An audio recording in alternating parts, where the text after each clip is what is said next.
करें।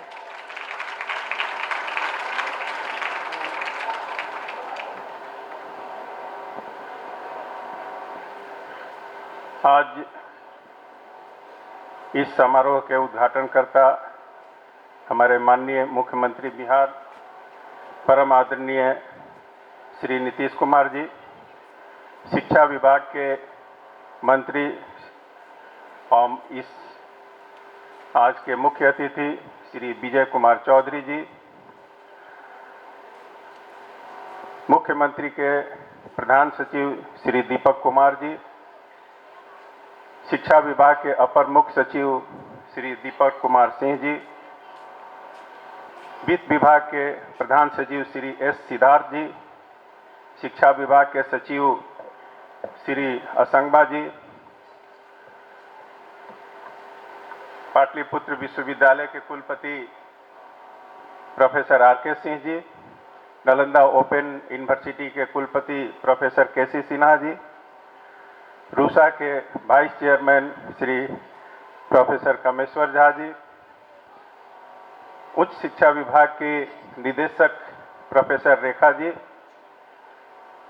पटना विश्वविद्यालय के प्रति कुलपति प्रोफेसर अजय कुमार सिंह, छात्र कल्याण संकायाध्यक्ष प्रोफेसर अनिल कुमार सिंह जी, कुलानुशासक रजनीश जी, सचिव कर्नल कामेश जी, हमारे विभिन्न संकाय के संकायाध्यक्षगण, विभागाध्यक्षगण, विभिन्न महाविद्यालयों के प्राचार्यगण, पाटलिपुत्रा से भी हम देख रहे हैं कि बहुत सारे प्राचार्य यहाँ आए हुए हैं, वहाँ के प्राचार्यगण, पटना विश्वविद्यालय के शिक्षकगण, पटना विश्वविद्यालय शिक्षक संघ, कर्मचारी संघ के पदाधिकारीगण, पटना विश्वविद्यालय के अधिकारीगण, यहाँ की हमारे प्यारे छात्राएं, अन्य गणमान्य व्यक्तिगण, मीडिया के लोग, लेडीज एंड जेंटलमैन, सबसे पहले मैं धन्यवाद देना चाहूँगा अपने माननीय मुख्यमंत्री जी का, पटना विश्वविद्यालय परिवार एवं मगध महिला कॉलेज परिवार के तरफ से, जिन्होंने अपना बहुमूल्य समय निकालकर हमारे पटना विश्वविद्यालय के एक अभिन्न अंग मगध महिला के प्रांगण में आए और हमारे शिक्षकों का, कर्मचारियों का और खास करके हमारी बच्चियों का उत्साह बढ़ाया। आज वो बच्चियां कितनी खुश हैं, आप अंदाज़ा नहीं लगा सकते हैं। ये आगे का जो दर्शक दीर्घा है छोटा है और हमारी बहुत सारी छात्राएं बगल के क्लासरूम हैं, उसमें बैठकर डिजिटल स्क्रीन के माध्यम से आपसे लाइव हैं और आपको देख रही हैं।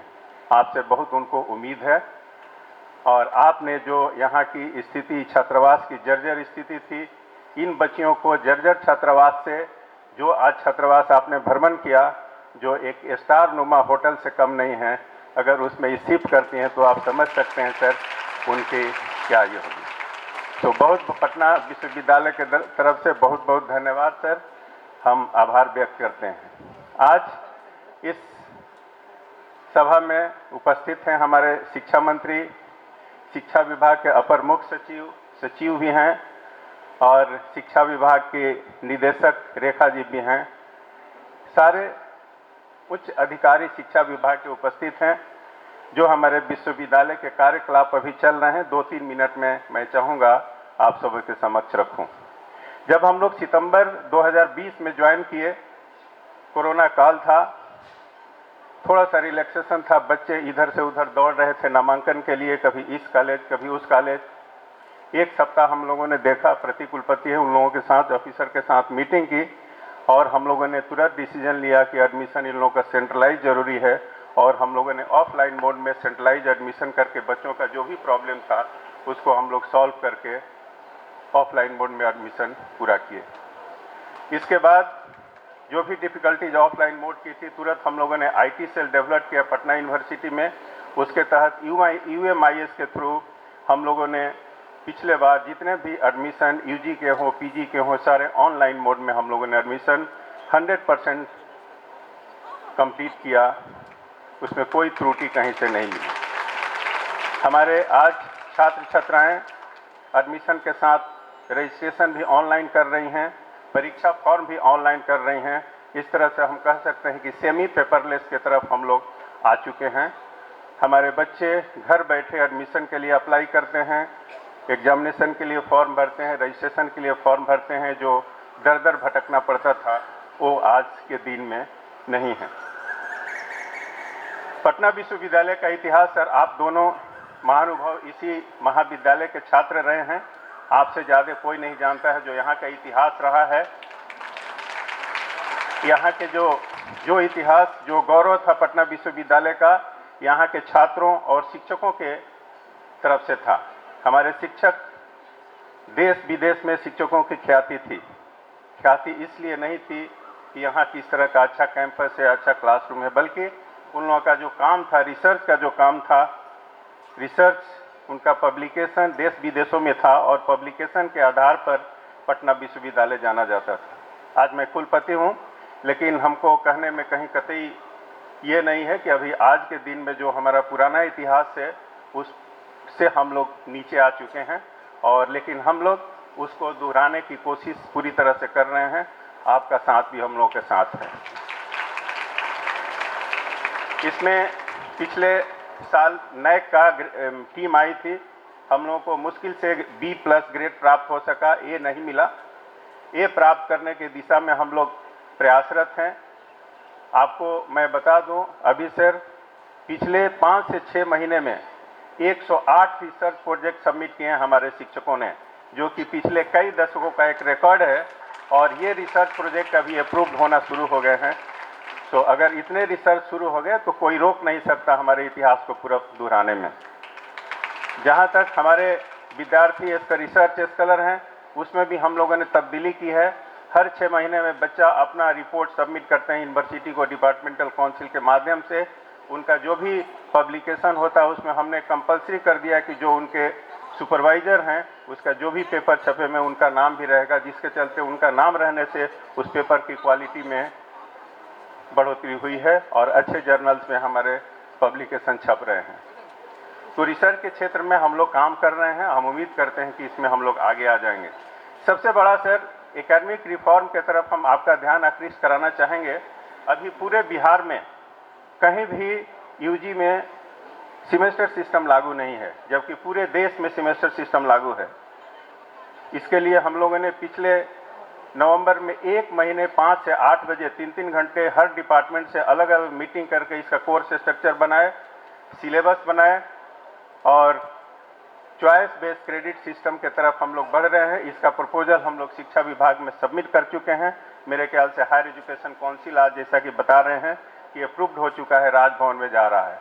तो इस साल से हम लोग चॉइस बेस्ड क्रेडिट सिस्टम में शिफ्ट कर रहे हैं, जो पटना विश्वविद्यालय बिहार का पहला विश्वविद्यालय होगा जो कि चॉइस बेस्ड क्रेडिट सिस्टम की तरफ जा रहा है। और ये चॉइस बेस्ड क्रेडिट सिस्टम जो न्यू एजुकेशन पॉलिसी 2020 का एक कड़ी है, और इसी के माध्यम से हम लोग न्यू एजुकेशन पॉलिसी को भी अडॉप्ट कर पाएंगे।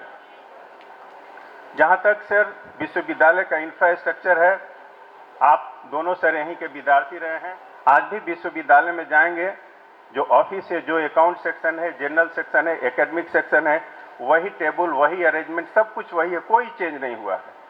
हमारा विश्वविद्यालय 105 साल का है, तो इंफ्रास्ट्रक्चर के फील्ड में भी हम लोगों ने काम किया है।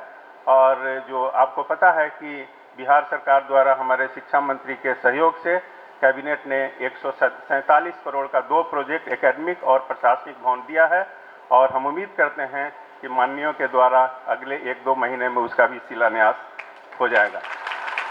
और अंत में मैं थोड़ा बोलना चाहूँगा, इसमें हम लोग फॉरेन कोलैबोरेशन का भी प्रयास कर रहे हैं। अभी 26 को हमारे अमेरिका से एक रिसर्च स्कॉलर आ रही हैं, जिनको रहने का हम लोग मगध महिला कॉलेज में भी जगह दिए हैं। वो 9 महीना यहाँ रहेंगे और जो म्यूजिक है, म्यूजिक पर उनका रिसर्च होगा और बिहार में सब जगह घूम करके वो काम करेंगे। तो उस तरफ भी हम लोग काम कर रहे हैं। सबसे अंत में सर एक आधा मिनट समय लूँगा लाइब्रेरी का। लाइब्रेरी भी मेरा 100 साल पूरा हो गया है। यहाँ पर माननीय उपराष्ट्रपति भी आए।